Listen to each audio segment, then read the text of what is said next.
The Journey to Ophir, The Secrets of India in the Bible. Chapter 1.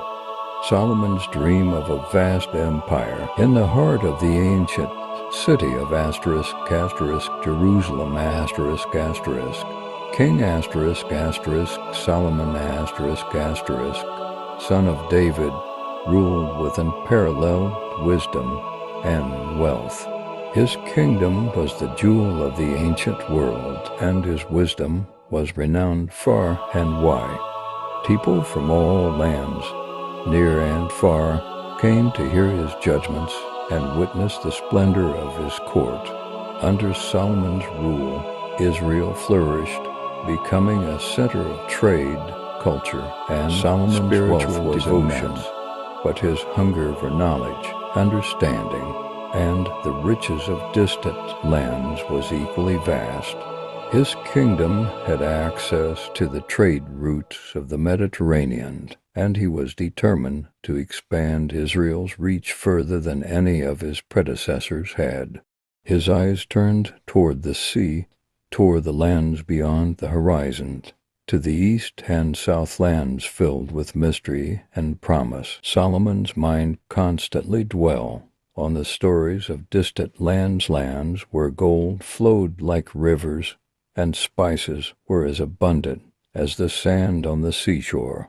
But there was one land in particular that captured his imagination above all others, the fabled land of Ophir. The stories of Ophir were spoken in hushed tones by traders and merchants who passed through the royal courts. They spoke of a land so distant that few had ever returned from it. Those who did, however, brought back treasures of unimaginable wealth: gold, silver, ivory, precious stones, and exotic animals. Some even whispered that Ophir lay far to the east, past the known lands, in a place where the sun rose over the distant seas. Solomon, ever the wise and strategic ruler, knew that if he could establish a trade route to Ophir, Israel would become the wealthiest kingdom in the world. His ships already sailed as far as Tarshish and the lands of Arabia, but Ophir was something different, something elusive, shrouded in legend. To Solomon, the pursuit of Ophir was not merely about wealth. It was about expanding his kingdom's influence and securing his legacy as the greatest king in Israel's history. Chapter 2. The construction of the fleet. Solomon called upon Hiram, king of Tyre, one of his closest allies and a master of naval construction. Hiram had provided the cedar and timber for Solomon's grand temple, and now Solomon requested his help once again to build a fleet of ships capable of making the long and dangerous journey to Ophir tirelessly, and soon the fleet was ready. The ships, made of the finest wood and reinforced with iron and bronze, were majestic. Their sails were woven from the strongest linen, and their hulls were designed to cut through the waves with ease. Solomon named this fleet **, the ships of Tarshish, though their destination was far beyond that known city. With the fleet prepared, Solomon needed skilled sailors and navigators, men who knew the seas and the trade routes. He turned once again to Hiram, who sent seasoned Phoenician sailors to guide the fleet. The Phoenicians were the best navigators of the ancient world, having sailed the Mediterranean, the Red Sea, and even beyond.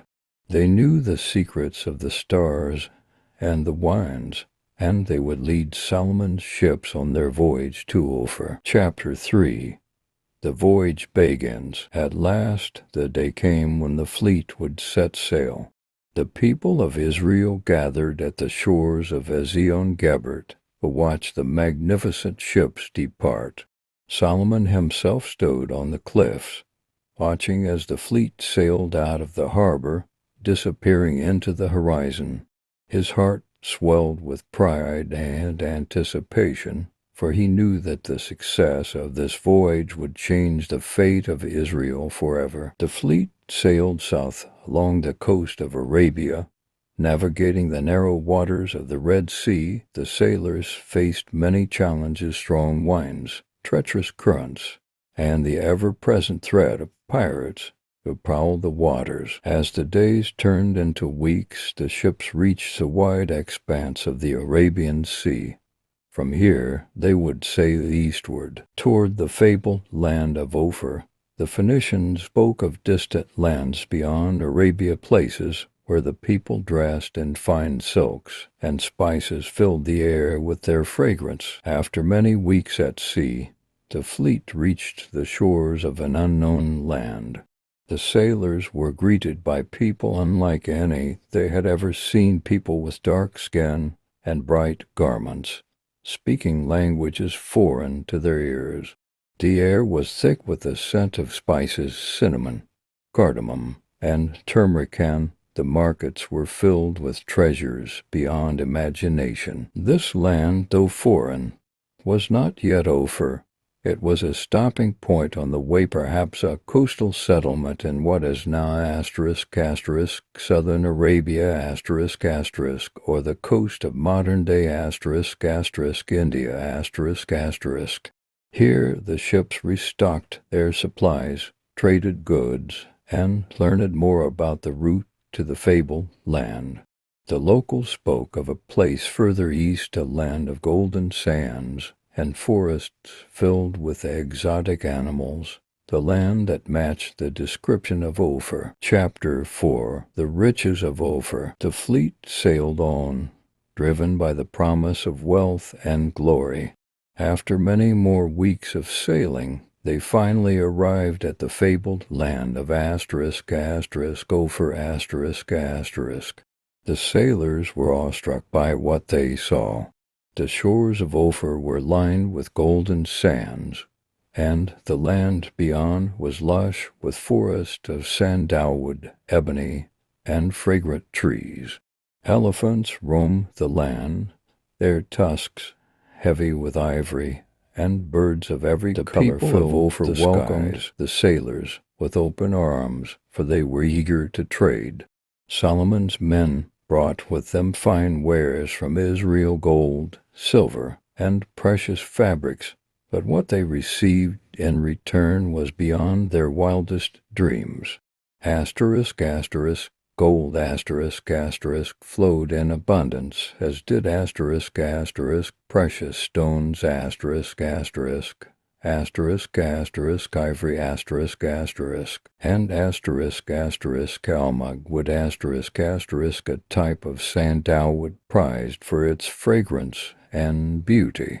The traders of Ophir also introduced Solomon's men to new spices cinnamon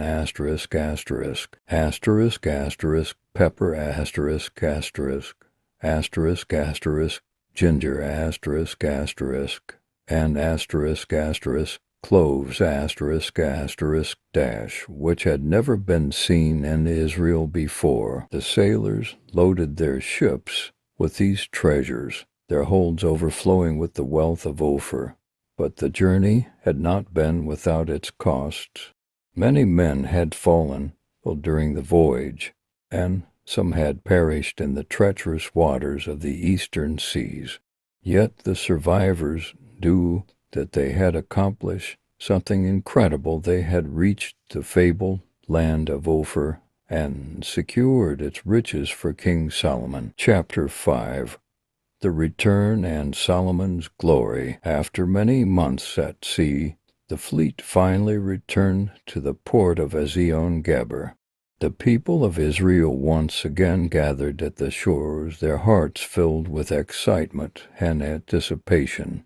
When the ships docked, the treasures of Ophir were unloaded before the eyes of the people gold, silver, ivory, sandalwood, and spices beyond imagination. It was said that the amount of gold brought back from Ophir was so great that it took days to fully unload the ships. Solomon's name spread far and wide as news of his fleet's success reached distant lands.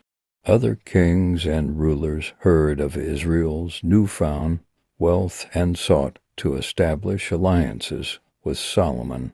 His kingdom, already powerful, now became the center of a vast network of trade and influence. Solomon used the riches of Ophir to adorn his palace, and the great temple of the Lord in Jerusalem.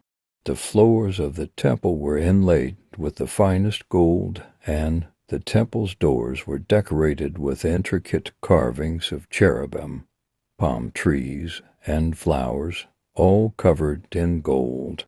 The almug wood from Ophir was used to make musical instruments, harps, and lyres for the Levites who served in the temple. The spices brought from Ophir filled the air of Solomon,